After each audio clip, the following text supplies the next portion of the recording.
ladies and gentlemen, this is Carmine Sabia for Explain America, and popular Republican Georgia Representative Marjorie Taylor Greene. She might just be done in Congress, but it's because she might be looking for a new job.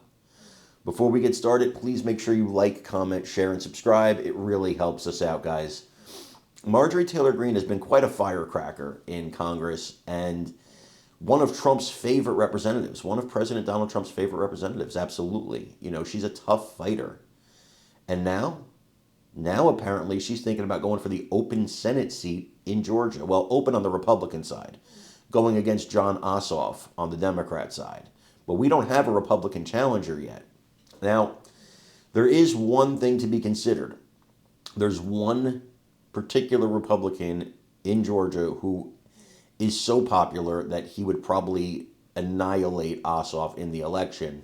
And Marjorie Taylor Greene says if that particular Republican runs for office, well, then she won't.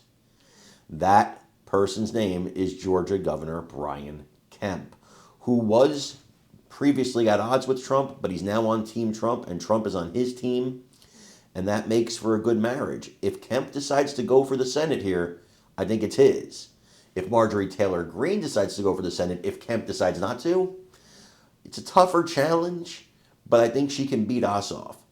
I want you guys to watch this video, though, about Kemp, and let me know what you think in the comments. All right, Chad, we're watching that, certainly. Chad Pergram on the Hill. Thank you, sir. Dana. So let's bring in Fox News contributor Hugh Hewitt, host of The Hugh Hewitt Show. I mentioned that I covered Dick Durbin back in 1995. It has been a while, and I'm aging myself as well. And in some ways you think, oh, they're always going to be there. But time, it waits for no one. And so the Wall Street Journal wrote this about the Dick Durbin bellwether.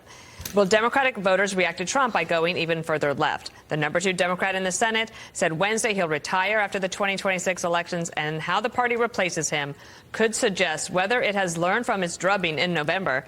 You know, Hugh, in talking to Karl Rove last hour, I don't think they have learned. Do you?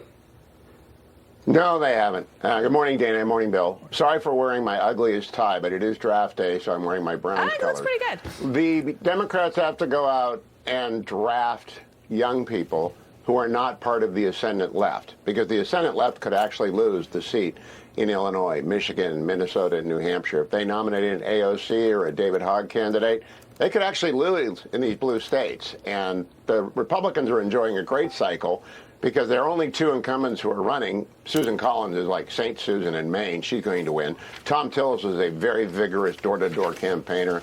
They always throw a lot of money at both of those. They're looking great, strong. And down in Georgia, Jon Ossoff, the invisible man who's a Democrat, is going to be in trouble if Brian Kemp runs the governor. So I think the split in the Democratic Party that David Hogg has helped launch, Bernie and AOC on their tour, it's all about being harder and harder left.